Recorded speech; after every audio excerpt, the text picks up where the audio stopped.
This is Dave Cullen on Guitar Tales. This is a really exciting episode. We have Stacy Widelitz. I got your name right, right? Yes, very good.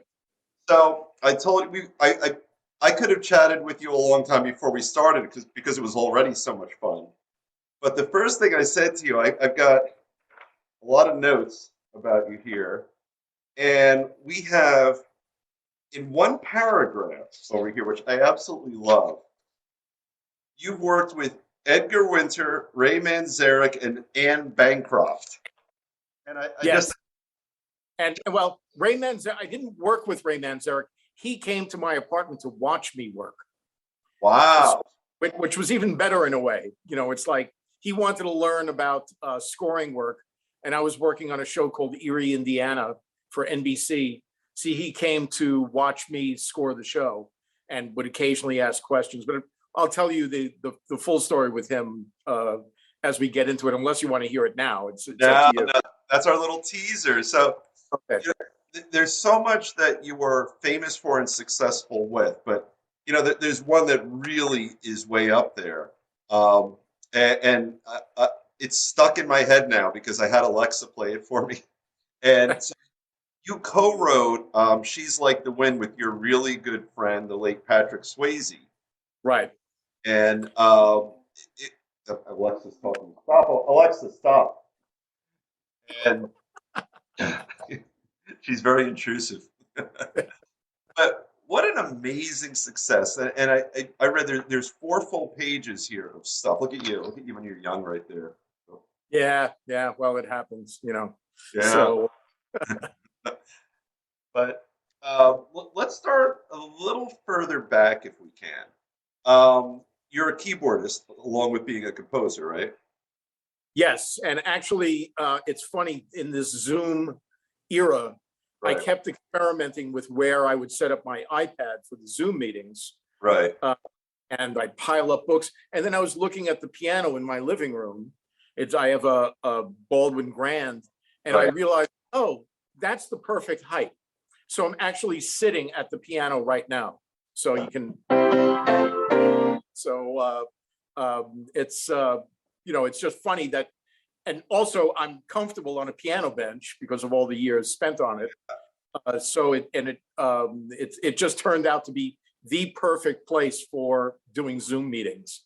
So what's great, when I'm in Zoom meetings, I can actually score the meeting as it's going by, which is great. So I thought you were leading to a funny because you're at a piano, but I don't know you're at a piano, but then you could obviously play it. Yeah. Well, that's what I do at the meetings. When somebody goes, off, I'll do That's great. something like that. So it just interjects. All of a sudden, everybody's looking around like, where'd that come from? Oh, that's fantastic. Now, I cannot fail to comment on all the items behind you. What am I looking at there? Well, that's actually the platinum or multi-platinum record for Dirty Dancing for the soundtrack. So that represents 11 million records sold in the U.S. That's crazy. That's absolutely crazy. Yeah, it's one of the selling records of all time, let alone soundtracks. 10 million is what they call the Diamond Award, and Okay. so it is pretty amazing. To me, it's crazy. But what's a real testament in my mind to the quality of the writing of that song, as soon as I hear the words "She's Like the Wind," I hear the song in my head. I hear a lot of it in my head. And then just getting into the mood for today's show, I thought, oh, let me listen to it. So I won't say her name, but I had Alexa play it.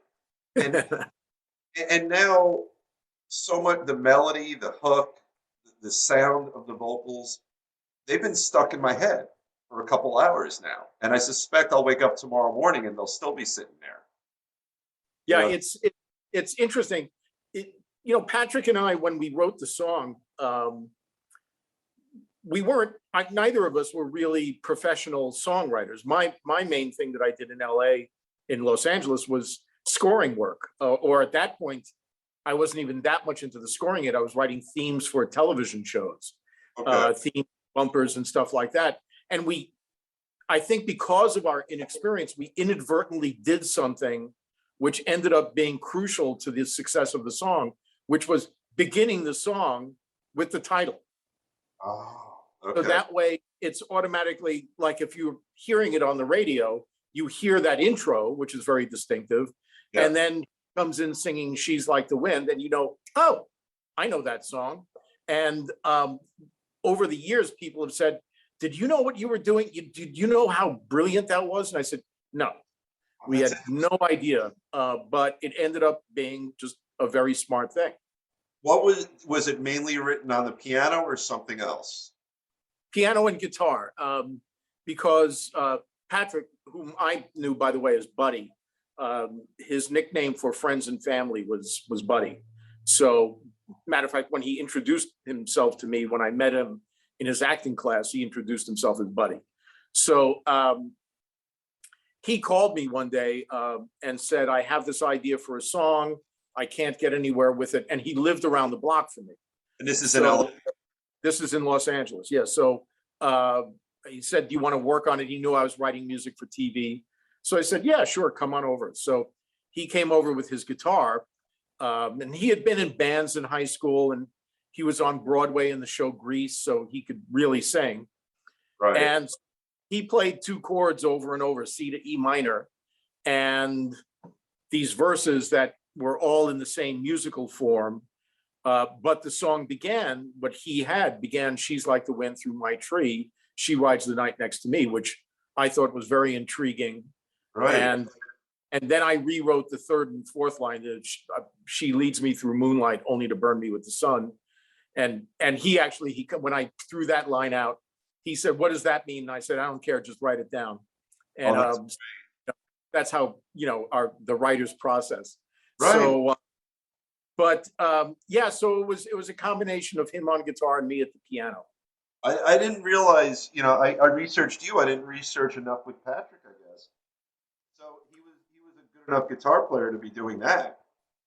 Yes, he definitely knew his way around an acoustic guitar. It was not a lead player or anything like that, but he could accompany himself singing and just obviously very musical all the way around. Yeah, I mean that we definitely know. And then how did you meet him? We met a friend of mine in LA, was a great musical comedy singer, actor, and he knew I was a good accompanist on the piano. I had actually played some auditions for him and things like that. So he called me up and he said, hey, will you come into my acting class, in which he was a student? I want to do a scene from Shenandoah, this very dramatic scene, and play piano for me, and I'll sing it, and we'll rehearse it ahead of time. And I said, sure. So I went to the class, and there's about probably 60, 65 students in the class, which included at the time a young Alec Baldwin. Wow. Tom Selleck was in the class, Mimi Rogers. President Reagan's daughter was in the class, Patty.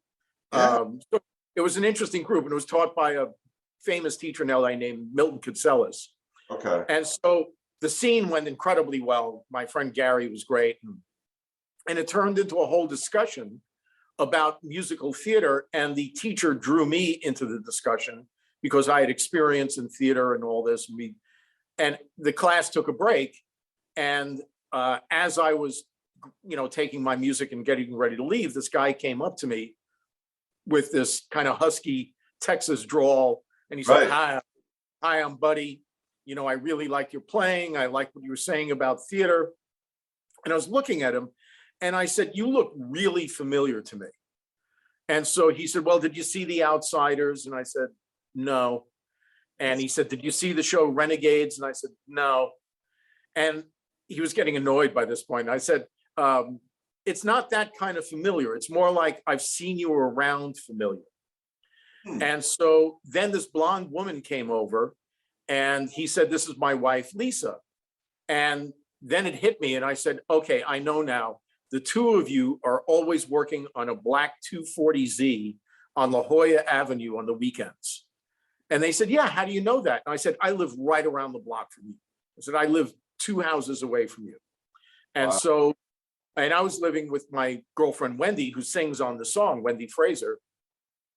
And the 4 of us became fast friends, and we'd hang out and talk about music and theater and dance. And I had a background in music, working with dance as well, so that was interesting to them. So it just turned into this, kind of organic friendship, and then the musical collaboration. Yeah, I love the picture you just painted. First of all, I always loved the 240Z. Everyone knows the 280Z.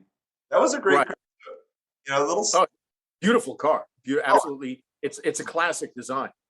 better than the 300. I think the 300 they started losing their signature look, but the 240 was like it was a cool little car. Yeah, Um, it looked like almost like a Porsche, not the best known Porsche, but the one that came a little later on, or in the 80s. So yeah. it was a great car. We see the specials. Like what's the Canyon Road where the Mamas and the Papas and all them were collaborating? Not Cannon Doom Road. It's they Oh, have, no, they were off of Laurel Canyon. yeah, Laurel Canyon, right? So I'm picturing you. I've been to L.A. more than a handful of times, and I just picture these young, struggling but getting successful artists, and sort of this wonderful happy petri dish of people Yeah, connecting with class and then the neighborhood, and having real discussions, not just about how will I be successful, but how can I better create. And right. Yeah, there were a lot of artistic discussions. In Buddy and Lisa's acting class, the one I described, there was another student there who was a great dancer named Nicholas Gunn, who had been with the Paul Taylor Dance Company. And the 3 of them got into discussions after class, and that turned into a theater piece that they presented in the mid 1980s called Without a Word. And they brought me in on that. And so I wrote music for that and played live in the performances. And that turned into a big thing where Gene Kelly came to see it, and Liza Minnelli and all this. And that's probably 85 or 86. and But this it is was, right before Dirty Dancing, right? The yeah, Dirty yeah, Dancing was earlier, wasn't it? But yeah. Dirty was shot in 86, the fall of 1986. right, but you So, wrote a song in '84 with Patrick. right. Okay, Yeah. I'm getting my timeline right. Okay. So when you guys like all the 4 of you sit around in someone's house or apartment and just talk about the creative process and the interaction between the music and the dance and the acting and the content and lyrics, like those sort of late night, really cool artistic discussions. Yeah, but there was a lot of silliness also. Oh, But Buddy and I were jokesters, okay, and we were constantly making jokes at each other's expense. good. Sometimes playing jokes on each other. One of my favorites is later, talk about cars. I ended up buying a white Corvette, Okay. and I was post Dirty Dancing. And I was so excited, and I knew that, Buddy was a big sports car. By this point, he had a DeLorean. And I called him and left a message on his machine saying, I'm so excited. I bought a sports car. I bought a Corvette. Can't wait for you to see it. Hung up, took the car out for a drive, came home. There was a message on my machine that said, and it was his voice that said, "You didn't buy a sports car. You bought a 15-foot fiberglass penis extension." And then he hung. So it was very funny. Oh, that's funny. That's funny. And yeah, the DeLorean was a cool car, but the Vets back then, they're still great. Oh yeah, it was a great car. It was a wonderful car. They had the 450 in there, right? Yes, it was ridiculously powerful. Yeah, it was just a crazy engine, and the car weighed about 3 pounds, right? Right. Well, it was fiberglass also, so Yeah. it's. But it was great. It was a lot of fun. So in the mid 80s, right around when you got that, my brother got the 1986 or 87 Buick Grand National that beat the Corvette that year. Yeah, that was the Buick muscle car. Yeah, it was So, an ugly Monte Carlo looking car with right, exactly. like 450 in it, or bigger. I forget how big it was, but it had some gigantic engine. Yeah, that's funny. Yeah. So I want to go back a little before 1983, 84, when you're meeting Patrick. So let's start. I'm going to start you quickly in high school. Are you a musician yet? Oh yeah, I started playing clubs when I was 15. Wow. Uh, Actually joined the musicians union when I was 15. I was a year underage, but I was beginning to get work in union, like the catering halls on Long Island, the Right. wedding and bar mitzvah circuit. And so my parents and I went into Manhattan to local 802 to the headquarters. And, we said, they said he wants to join the union. They're looking at me saying, how old is he? And so I said, well, I'm 15. They said, well, you have to be at least 16. I said, but I'm getting this work. And so what am I supposed to do? And I want to join, pay my dues and all that. And so it was very funny. The guy's looking at me and he said, what are the notes in a G dominant 7 chord? And I said, G, B, D, and F natural. And he said, okay, you're in. Oh, And that's so that was my, and I've been in the union since then. Now it's actually local 47. I'm still in the LA union. that. But yeah, I go on. So when you're tooling around in Long Island, and we talked beforehand, I have relatives there, so I have an affinity in my heart for Long Island. Would you cross paths with Billy, or was he already sort of out of town by then? Billy Joel, you mean? He was mid '80s. He was probably out of town in National at that point. Well, you mean Billy Joel is what you're talking about? Yeah, yeah. Yeah. Okay. Yes, I crossed paths with him in certain ways because most of his band was from the same town I was from. Okay. Russell Javers, Doug Stegmeyer, and their early on guitarist, Howie Emerson, who I'm still in touch with. Okay. They were in a band with a drummer from Seaford, Long Island, named Liberty DeVito. That's a cool. And they had a band called Topper. And Okay. I used to go to see them with musician friends of mine. They were a great band. And they were playing in a club in Farmingdale. And one day Billy Joel came into the club. And, he'd had the hit with Piano Man, but not much else since then. Okay. But he sat and listened to them for 2 hours, then got up and did a couple of songs with them. And when they were finished, he hired them as his backup band. And they stayed for a very long time. And I used to play some clubs with Liberty, the drummer.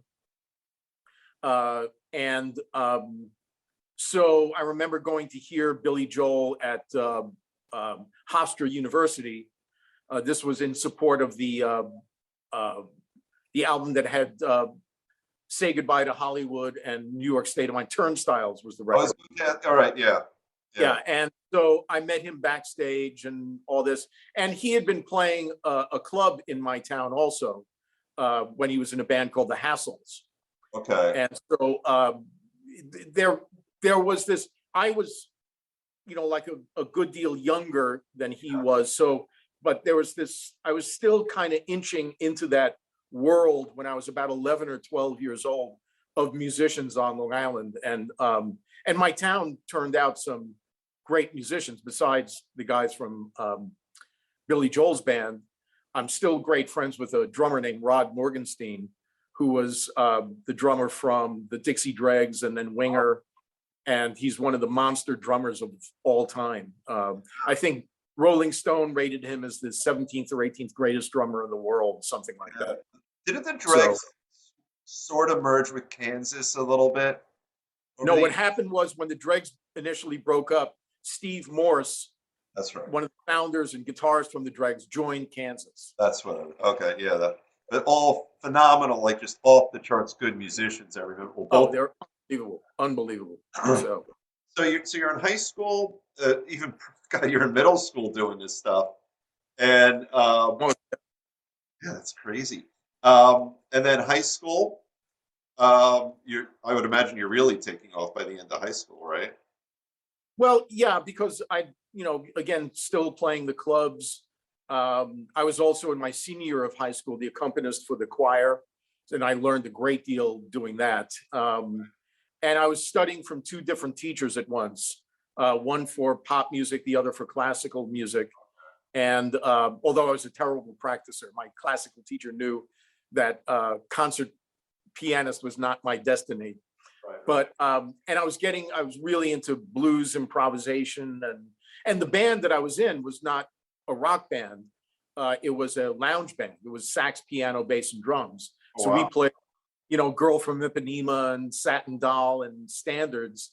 And that turned out to be a great training ground, just playing those songs out of a fake book with just the chord charts. It's how you learn song structures, doing stuff like that. It sort of seeps into you. You're a musical lifetime learner, I suspect, right? Yeah, I mean, there's always something to learn in music. It's nonstop. So there comes a time, and I might be jumping too fast because I haven't asked when you were in high school versus when you meet Patrick, but at some point, you switch coasts, right? Yeah, yeah. What happened was I met this singer named Wendy Fraser. We were both involved with a cabaret show in New York City. I as the pianist. It was a full band, but I was playing piano. She was one of the backup singers. And then we started dating, and then we started living together. And her father was a television producer on the West Coast. And he came to New York to visit, and I met him. And I played him stuff that, by this point, I was writing music for a studio in Connecticut. Okay. Industrial shows, jingles, things like that. I started doing work with them when I was 19. And so this is now in my early 20s and maybe 24 or so. And I played him some music that I was doing for those shows, and he really liked it. He says, this is really good. And then he gave Wendy and I an opportunity to submit a theme for a new TV show that he was working on. But his caveat was, I'm not giving it to you. You have to earn it. He said, I have to like what you come up with. My wife has to like it because she's co-producing. The star has to like it, and the syndicator has to like it. And if you can satisfy everybody, then you've got it. And so, and everything else you had to earn. right. So Wendy and I came up with something that we liked.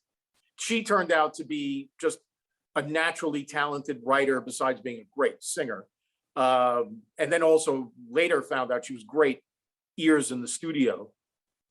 So we called her father on the West Coast, and I sat at the piano, and she sang the melody, kind of do do do do, and there was this pause, and he said, "Wow, that's really good." So then he put his wife on the phone. She said, "That's really good." And then we sent them a cassette, and he called me a few days later and said, "Okay, we've booked you on a flight to LA next week, and we're putting the band together, which included the great James Gadson on drums, who's a monster drummer. And the show was the Richard Simmons show." Wow. And that show, at first it was, it's like I'm 24 years old, and it's like, all right, it's a syndicated show. It's on at 9 o'clock in the morning. Nobody's going to watch this. But it was 5 days a week, and it became this hit show. It was a mainstay. I remember. Yeah. So Wendy and I started talking, and we realized that to really build on the success of that show and what we did with it, that we had to move to Los Angeles, which I frankly did not want to do. I did not. I'd been to LA a couple of times before, once during fire season when ashes were falling out of the sky. And I said, this is like Pompeii. They're going to find us in 5,000 years buried under these ashes. But we made the move, and not expecting to work for another, at least 6 months to a year. But within 3 weeks after moving there, we booked another theme for Regis Philbin's first talk show, before the big one that he had with Regis and Kathy Lee. He had a show on NBC, and we wrote the theme for that as well. You have if I were to put you on the spot and say, give us the first for the Richard Simmons show, would you know it off the top of your head, or would you have to look up the music for it to remember it? Oh, I could play it right now. I remember everything that we did, or I've done. Yes. Yeah. So I don't know if I should play it or not for copyright reasons. Who knows who, No, no. Okay. yeah. But yes, I could play it for you right now. Wow. That's pretty cool. So then, all right. So then you do one on what do you call it? So then you do the next show, which is Region. Right. And then Right. and he was, even if it wasn't his big show, he was a rising star back then. Well, he was already a star because he was Joey Bishop's sidekick on the Joey Oh, Bishop on I believe that was either CBS or ABC. okay. So everybody knew who he was, and he was a pitch man also. Yeah. Uh, but yeah, so by the time he had his own morning, daytime show, he was already recognizable. But I think teaming him with Kathy Lee for his later show made the magic happen. Yeah. Yeah. So you got that. So then what was the next success that you saw? Um, well, the thing with LA is you get typed and you get pigeonholed. So Right. Wendy and I, we were constantly being put in, writing themes for daytime shows. We did one for Rona Barrett. We did, Last you know, Marquez. yeah, we did some other things. And I really wanted to move. My goal was doing the scoring work, writing to picture with, dramatic music to picture. And I tried getting an agent, and what I would hear from them was, oh, we don't represent composers that do what you do. And I said, well, but I'm working and making money. And they said, well, and I said, well, at least listen to the music. And they would say, well, it's more than just the music. We have to see what you can do with a piece of film. And I said, well, how do I show you what I can do with a piece of film unless I have an agent who can get me a film? And their answer was, you have to figure that out. And so it took 5 years of trying to finally get an agent, and I got a good one. But we started to do some nighttime shows as well. And one of them was, I think it was either ABC or NBC, did a revival of That Was the Week That Was, the satirical political show from the 1960s that was hosted by David Frost. He's been a big deal for 200 years, it seems. Like he's Yeah, just yeah. I think he started somewhere in the late 1700s. I'm not sure. yeah. So, so that was fun, and it was writing, bumpers in and out. But then they also put me in as music director for the show, and so I got a call. And so the special that they were doing, the pilot, was with David Frost, but then co-hosted by Anne Bancroft. And so I got a call from the producers saying, Anne's going to do a song. We're writing a spoof of the song Trees, which is a song version of the poem Trees by Joyce Kilmer. And was a whole thing about acid rain. And it began, I think that soon we'll never see a poem lovely as a tree. And so they said, and the way we're going to do it is Anne's going to be on camera. You'll be right off camera at the piano playing for her. And I said, well, that's great. And they said, yeah, and she wants to rehearse with you at her house, and I knew, she was married to Mel Brooks, who's my absolute, one of my heroes. Yeah. And so I said, okay, great. So, like a few days later, I go to this beautiful home in Brentwood off of Sunset Boulevard. Okay. And Anne answers the door holding a dog back. And what immediately surprised me was that she had the strongest New York accent you could imagine. And she said, don't mind the dog. And I looked at her and I said, where are you from? And she said, I'm from the Bronx. And so I said, I'm from Long Island. And I said, my whole family's from Brooklyn. She said, well, my husband's from Brooklyn. I said, so it was immediately like, this old home week. And, she was like, do you want some coffee? And, but she was the nicest person.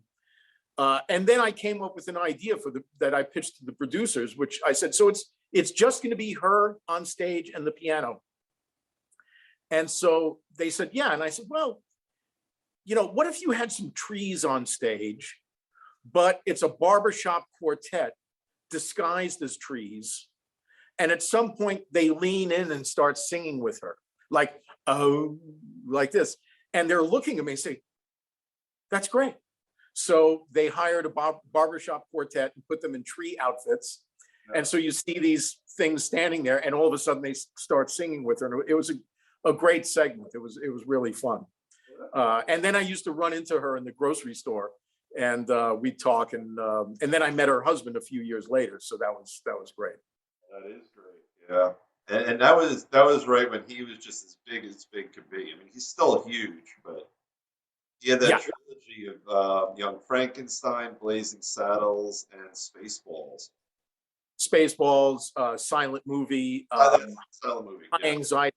Actually, he and I talked about high anxiety when we met. So that was a lot of fun. Yeah, he made a whole big deal. I remember in that. I heard an interview with him where he talked about how important it was for him to have the microphone with a cable coming out because he made it a prop. And That's exactly what we talked about. That's so funny that you bring that up, because when I was up for a score, it was down to me and two other composers for the movie The Fly 2, which he wasn't directing, but he was producing. And so that's why, yeah, he did a lot of stuff like that. He produced the first version of The Fly with Jeff Goldblum, also the first iteration. I've never connected those two. Yeah. So we're sitting in his, and talk about Brooklyn. It turned out he was from Brownsville, Brooklyn, which is where my parents were from. Okay. And I said, I worked with your wife a few years ago, and he said, I told him the show, and he said, I was in the audience. I said, I know, you yelled out at her at one point. You berated her for pronouncing Ronald Reagan's name wrong, because she said Regan, and he yelled out from the audience, "It's Reagan. Who says Regan?" And everybody was hysterical. So, and when I was talking to him, he said, "Who says Regan?" Well, we were talking about, and I said, one scene that I relate to is from High Anxiety, because it's in the piano bar. Yeah. And it's so funny because I used to play piano bars, so it was funny to me. And I said, but there's a moment where you take the microphone cable and you crack it like a whip. And he started laughing. He said, I saw Bobby Darin in Las Vegas do that. And so he said, Bobby Darin's on stage, and he took the microphone cable and cracked it like a whip. And everybody went, and he said, Mel said that he fell on the floor laughing hysterically and just thought to himself, someday I'm going to use that. And so that's what prompted that scene in High Anxiety. I think at one point he throws it over his shoulder. He just so over the top. Yeah. Well, even the way he begins it, because he turns to the pianist and he says, do you know High Anxiety? And the pianist says, what key? And Mel Brooks says, who knows from key? Just play. So it's very, very funny scene. That's such an iconic scene, and it's so subtle. Yeah. It does a good job performing it. High Anxiety. Yeah, High Anxiety. So it was great. Yeah, it's a little Tony Bennett-ish. Yeah. But yeah, but I got to sit and talk with him for I didn't get the movie because I was up against a couple of heavyweights, but to be able to sit and talk with Mel Brooks for an hour and a half, one-on-one, I call it the greatest rejection I ever had. So it was just a wonderful, memorable experience. So we got that. So I know we're leading up to the huge thing. So what's next for you? What is your next success where you landed a gig and you either scored or composed? Well, what happened, Mel Brooks, that was actually 1988. So that's okay. So I was still trying to get an agent. I was, and I was studying scoring at evening classes at UCLA. They had a great program for working composers on the mechanics of film scoring and conducting to picture and things like that. So a music supervisor on a show that I did said to me, look for a really good student film from either UCLA or USC, one of the graduate films, because usually they're pretty good quality. And if you land a good one and do a great score for it, everybody in the industry will see it, because the director will be using it as his or her showpiece, Right. and you can be doing the same thing and your name will get around.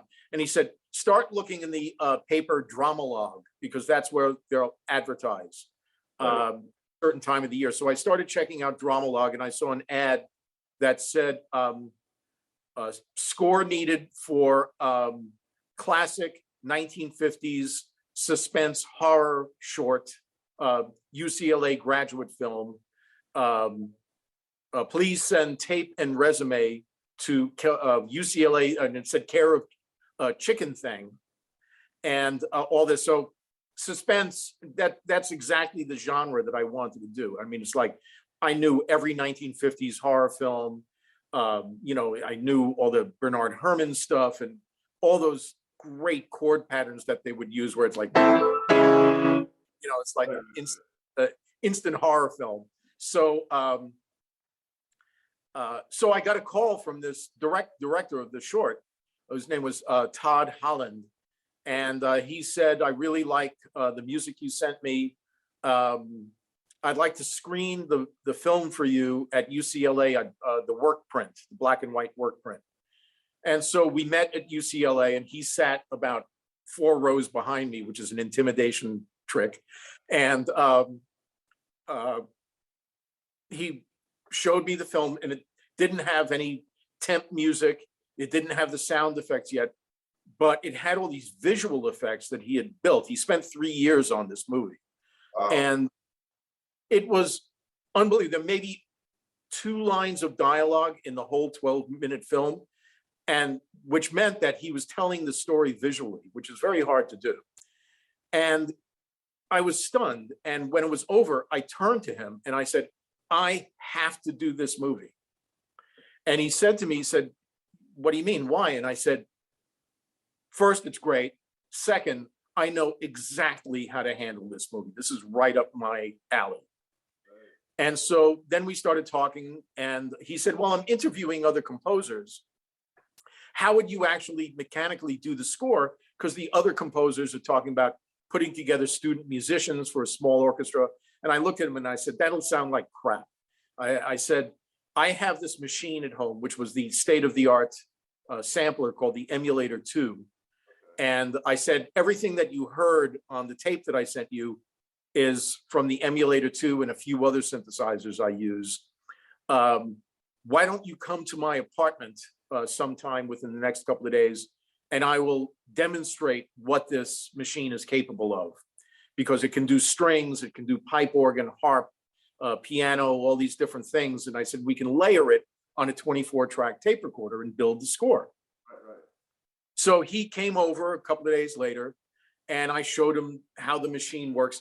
But what he didn't know was the night before, I sat at the piano, still thinking about the film, and I wrote the theme for Chicken Thing, and didn't tell him. So he, after I demonstrated the emulator, which impressed him, we were in the living room, and I was sitting at the piano, and he said, so just, I don't want to put you on the spot, but what would your approach be? I mean, musically, what do you think would be, something in that, in that genre? And so I said, well, maybe something like this. So I played this piece of music, and he got his eyes open. He said, oh my God, that's exactly, what is that? And I said, that's the theme for Chicken Thing. I wrote it last night. And so he said, really? And I said, yeah, that's the theme for Chicken Thing. And he still played coy. It took about a day, and he called me and he said, I want you to do the movie. And it turned out to be this phenomenon that won 30 awards around the world, including a Student Academy Award. He got picked up by CAA right away as director. I got picked up by Triad Artists, which eventually bought William Morris, and then I became a William Morris client. And so, 5 years of doing all these television themes, and it was one 12-minute UCLA graduate film that got me a major agent. That's amazing. Now, so what year is this? That was 1986. So, all right, so now we have to sort of truncate our timeline here, which is fine. So you and Patrick, I'm going to go back in time a little bit. So 1984, for a different movie, Patrick came to you, as we talked about earlier, with a couple of chords. It was a Right, C and E minor, if I remember right. right. C to E minor. A C to E And, minor. I won't embarrass myself with one of those right now, but but a C to an E minor. He has some lyrics. You add something. He questions you. You say just do it, and then right, let's do but that. then we moved it out musically from there, and I said it's got to get off of those chords. So that's when we started working on the the chorus, pre-chorus, and when we realized that "She's Like the Wind" was the hook, Yeah. that it can be repeated. The "Just a Fool to Believe I Have Anything She Needs," bling, "She's Like the Wind." That's when it really struck us that we were onto something. And when we finished the writing of it, then we did a great demo of it with him singing it. I programmed all the synthesizer parts and the drums, brought in a guitarist friend. But then Wendy, who was this great singer, did some background vocals and then did this kind of interplay improv duet with him at the end of the song, which ended up final version as well. You know what I liked, and again, because I don't know that much about Patrick. Um, what's the second line you just read us? She's a fool to believe, or Uh, uh, Just a fool to believe I have anything she needs. She's like the wind. his phrasing. I loved. Yeah. You know, it was a little bit staccato, and what drives me crazy when you get a singer with a good voice who doesn't understand that it also needs to be percussive sometimes, Yeah. and it should have some creativity in its cadence. He had that in there. It was just again, I was sort of dissecting it in my mind as I was listening because just growing up in the '80s, I'm 57. And I just thought of him as an actor and a dancer. And oftentimes, when you see the actors or actor dancers sing, they don't appreciate the percussiveness that they can use their vocals for. And he did.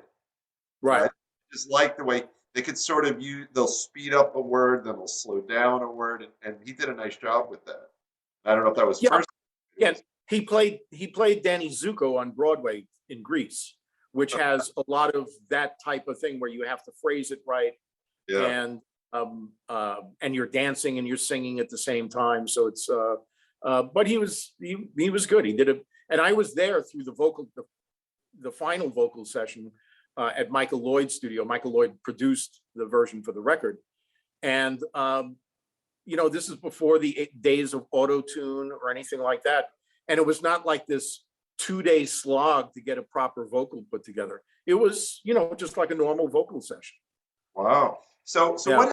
what happens to your life? So you're successful at this point. You're getting works, and I know that you wrote it in '84, but then it hits with Dirty Dancing a little later because I think you wrote it for a different movie, right? Yes, we wrote it to pitch to a movie called Grandview USA, and thank God they didn't use it in that film. They Yeah. rejected. So the demo sat around for a couple of years, and then he played it for the producers of Dirty Dancing, and they loved it. But the weird thing was, by this point, I'd been picked up by Triad artists. Right. Patrick, or Buddy, by coincidence, was also with Triad as an actor. So now Oh.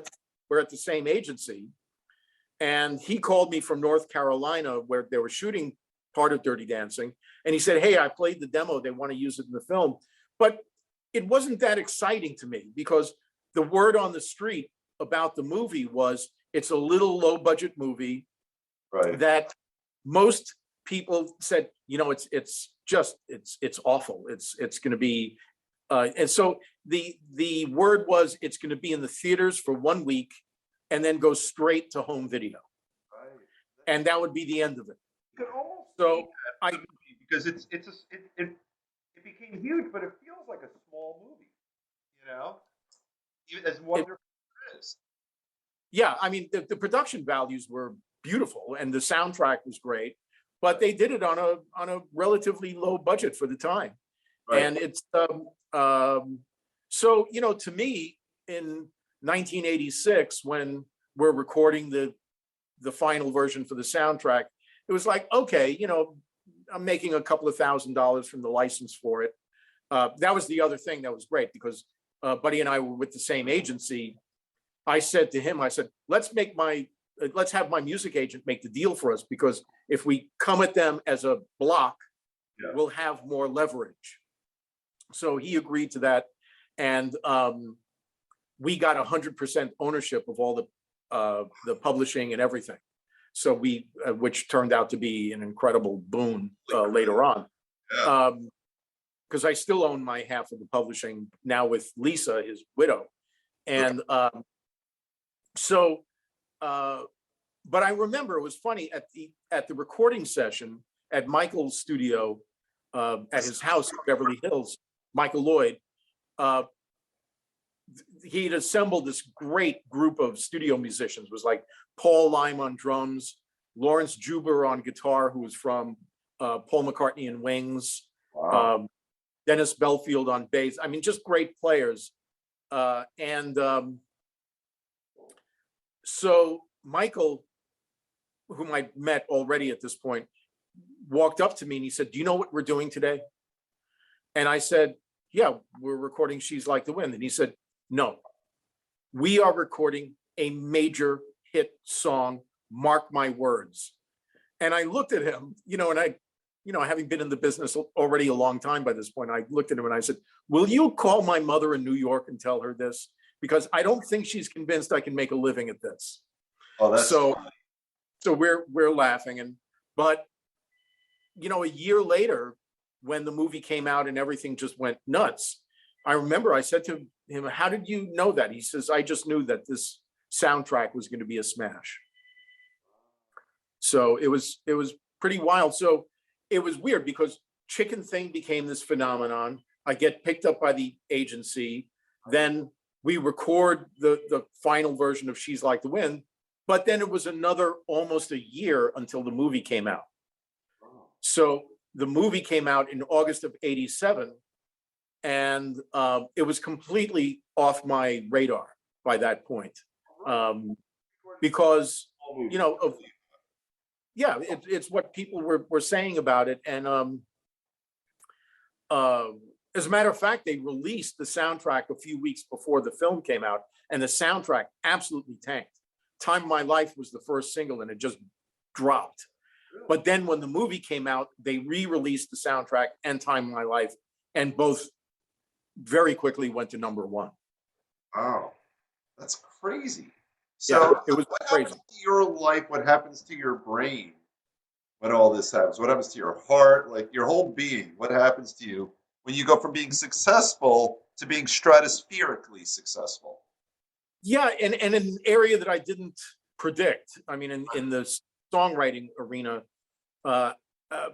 it was a really strange time because Wendy and I had been together for 7.5 years, and we, moved to LA from New York together. We drove across country together, and we had dogs together, and our great apartment and cars, joint bank accounts, and all this. And then we split up 3 weeks before the single was released. Oh my God! And she's singing on the single, right? And right. so, and she was also in the video. And the video, by the way, if you look it up, the black and white video was directed by David Fincher, who became a monster director. He did Benjamin Button, he did Social Network, all these tremendous films. Wow. So he directed the video. But so it was this weird mix of, I'm just in this strange frame of mind because Wendy and I have broken up, and, she was the only woman, in my life for 7.5, almost 8 years. And then when the song became a hit, I'm hearing it on the radio and she's singing. And a matter of fact, one time she and I were having an argument on the phone, like a really knockdown, drag out argument. And the song came on my neighbor's radio. Oh. And I'm hearing it across the driveway in my apartment. And about 3 bars before she started singing, I said to her, "I have to hang up." And so she said, "Why?"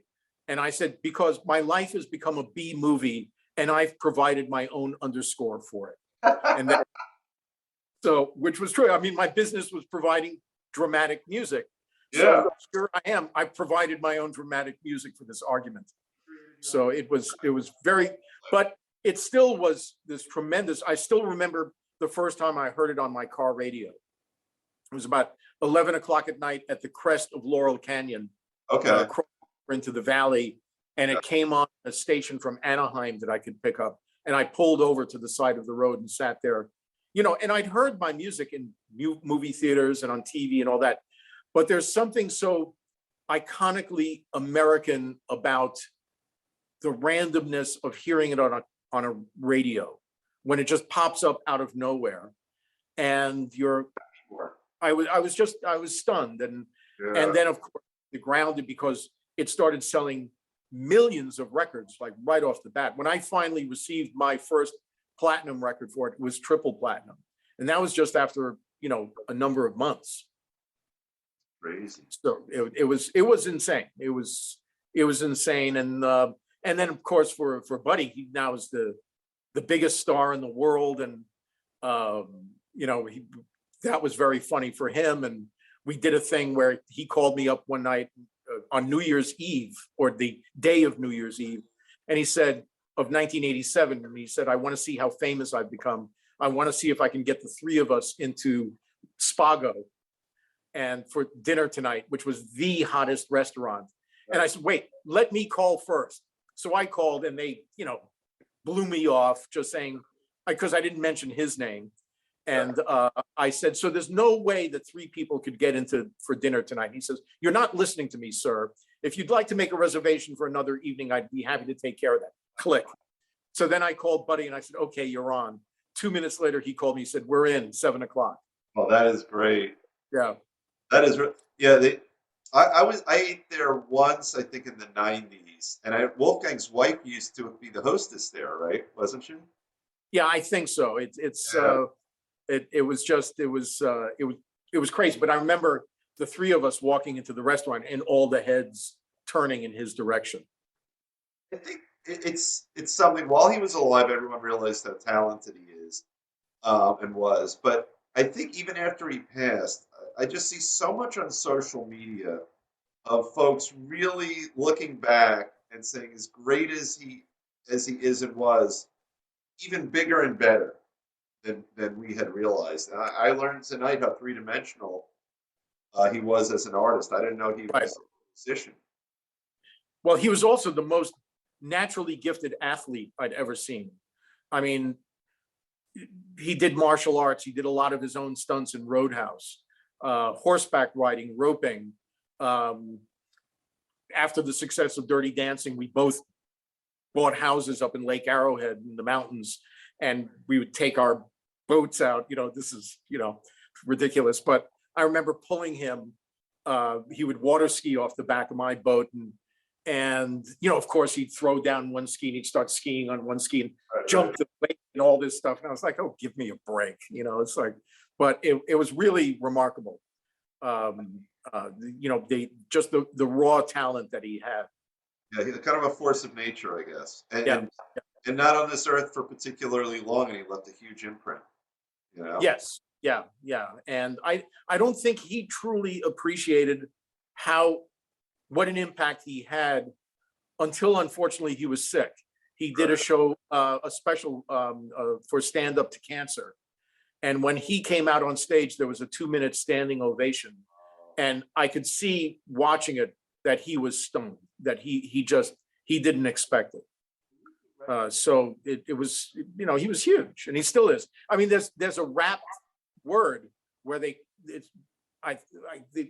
Swayze'd him or something like that. That's been used in rap songs that refers to him. Oh, that's really neat. So it's funny. I love when this happens. I'll look down at my clock and then we're pushing an hour. Oh, wow. It flies. So what I want to do now, and it's funny because I tell everyone at the beginning we shoot for a half hour, but sometimes we get those shows that are just so interesting and natural. We keep going. So I'm going to jump forward 30-ish years, right? So what are you doing these days? What are you doing to fulfill your musical, artistic, and creative needs? Well, music has always been there. I moved to Nashville at Okay. the end of 2000. I started coming to Nashville on the recommendation of Michael Lloyd, the record Right. producer. I played him some new songs I was working on. He said, "You should start going to Nashville." And I said, "Nashville? I don't know anybody in Nashville." And he said, "Well, BMI is based there. Your BMI. William Morris has an office there. I can set you up with some meetings." And so I came to Nashville in the late 90s to write with people and had a great time and liked the town and the different pace of life. But I was still very busy with scoring work in TV movies at that point, and from like 95 through 99. But then I started thinking about, do I want to stay in LA? I like Nashville. I'd broken up out of a relationship and I was like, oh, dating in LA again, I might as well shoot myself. So, and I was living in Malibu by this point, in a great place overlooking the ocean and the mountains the other way. Love it. And one day a real estate agent showed up at my house unsolicited and said, "Do you want to sell your house?" And I said, "You're catching me on a funny weekend." And so he told me what he thought I could get for it, which was a lot more than I had paid for it. And I knew the exchange rate to real estate in Nashville, which was much cheaper. Oh, yeah. Yeah. 5 days later, the house was sold, and 7 weeks later, I was driving across country to Nashville. So it was fate. And Nashville ended up being an interesting journey by itself, because I ended up unexpectedly getting very involved in the arts community here. First on the board of Nashville Film Festival in 2004, actually through a film that I scored that Patrick and Lisa did. It was kind of an adaptation of the theater piece that I talked about earlier. So that was in the Nashville Film Festival. And Buddy and Lisa came to Nashville for the festival and stayed with me, actually, with their assistant, Sherry. And I ended up winning the Best Music Award at the festival. And I was also asked to do a panel on film music. And when I found out that Buddy and Lisa were coming, I said, "Do you want to be on this panel with me? We could talk about the collaborative aspect." And the panel was a huge hit. And then the board approached me and said, "Would you like to join the board?" And I was like, "I've never been on an arts board. This will be interesting." So then by 2007, I was their board president. I made a mistake and I showed organizational skill. So they, like, point him. So then word started. Yeah, I was asked to join another arts board for a great chamber music, cutting edge chamber music group. After I went through a program here called Leadership Music, which is one of a kind to Nashville. And then I was invited to join their board of directors. And then I joined the board of directors of Nashville Opera. And then I became the president of the board of Leadership Music. Then I became the president of the board of the opera. And currently I'm president of the Opera Guild, which is kind of their fundraising education wing. And then the weirdest thing was that I got very involved in my community in Oak Hill, where I live, just south of downtown, which has its own city government. I was asked to join the planning commission, which was hysterical. And I said, "I'm a college dropout songwriter and composer. I know nothing about stormwater runoff." And so they said, "Well, you'll learn. We need." And then in 2016, I ran for commissioner and I won. So I served 4 years as a commissioner, 2 of those years as the vice mayor of the city of Oak Hill. So to this day, when I go to a political event, which I go to, and if I pre-registered, my name tag says the Honorable Stacy Widelitz. Oh, that is hysterical. Yeah. But creatively, also a funny thing happened in 2015. A friend of mine organized a songwriter workshop in Tuscany at a villa outside of Florence. And I looked at the itinerary and I said, "This is great." And the leader of the workshop is one of my favorite songwriters, Gretchen Peters, who wrote Independence Day and Bus to St. Cloud and all these just beautiful songs. And I thought, I can learn something, especially about writing songs by myself, lyrics and music together, but what happened unexpectedly was I bought a new camera for that trip, and I started taking pictures in black and white of people. And a photographer friend of mine saw the pictures on Facebook and said to me, said, you know, these are really good. You need to keep doing that wherever you go. So I went to Cuba with a political group, actually, and I took pictures there, then Washington, D.C., then New Orleans, D.C. again, then back to Italy, then London. Then in 2019, it was London and Berlin. And I started printing out some of the pictures, and everybody along the way was just saying, you know, you need to do something with this. And one artistic director for a venue here in town said, you need your own show. You need a one-man show. And I said, that's crazy. And so she said, no, I'm not, I'm serious. So she said, you need it on Fifth Avenue of the Arts, which is the big gallery street in Nashville. And I said, well, I know one of the gallery owners there, Ann Brown, who owned probably the biggest and best gallery called the Arts Company. And so she said, show the stuff to Ann. So I did. By this time, I had a portfolio put together.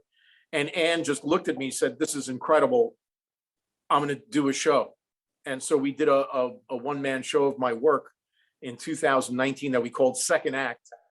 And then pieces started selling from the show, which astounded me. And it's a thing now. I have gallery representation. I started submitting to various, you know, curation sites, and I just won 2 international awards for 2 of my photos. That's now the site, which is based in Stockholm, sent me a note saying only 1%, less than 1% of photographers who submit win these awards. So it's just a whole other thing that is, I just never expected. And you just, you know, it just shows that it doesn't matter what your age is. It's how you know, find another means of expression. And because it turned out that street photography, which is what I do, it's capturing a story in a moment. And a song is 3.5 minutes, but it's capturing a story in 3.5 minutes. So it's very similar. It's a theme that I've seen with a number of our guests on Guitar Tales. We just had a guy, Vic Ramos, on, and the interview was hysterical because I'm interviewing him, and he says, well, when I started painting, I'm like, wait, I thought you built guitars. And he says, oh, yeah. And then it turns out he's acting in something else. Right. He's a carpenter. And I think the artistic mind will periodically switch mediums. And I suspect, and you can probably confirm this, I think it sort of recharges the creative juices when you do a lot in one medium, right? And then you have this creative energy, but maybe expressing it elsewhere is refreshing on some level, I would think. Yeah, and there's, you know, there's immediate gratification with photography as well, where you can look at it and then other people can see it. And then, you know, doing the show was tremendous because the night before the public opening, I had a private opening with about 75 people there. And I actually performed a song that I wrote in Italy at that first workshop, which related to the photography as well. And then, you know, it just becomes this process. And it's just really fun. When you do street photography, you have to be hyper aware of your surroundings. And it's a Zen experience. You get out, I call it the anti-selfie. Instead of you being self-obsessed, you're watching everybody else. Well, I love that. And it's really very almost relaxing in a way. This is wonderful. I don't know you, and I'm happy for you. Yeah, if anybody wants to see, they can go to stacywidelitz.com. Now, so let's spell it because it's we talked before the show, it's 2 syllables, but there's an E floating around in there. Right, yeah, so it's STACYWIDELITZ, all one word, .com. And that's a mixture of photography and music and stories about both. And then also my Instagram page, which I use only for black and white photography. Oh, wow. is just at Stacy Widelitz, Okay, so, again, one word.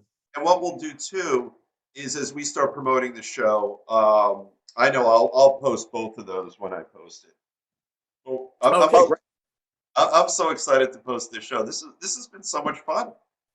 Well, thanks. Yeah, it's always fun to go back through those moments, and something new always comes up. It's And your we never did get to Ray Manzarek, but we'll get to that maybe another time. Oh, So I would absolutely do another show with you because again, I'm looking at my notes and then I'm looking at the clock, and I'm thinking I yeah, could do a part two. That's what I was thinking as we were chatting because there's so much ground in here we can cover. But I want to thank you so much for joining us on Guitar Tales. I've truly had a fun time with you.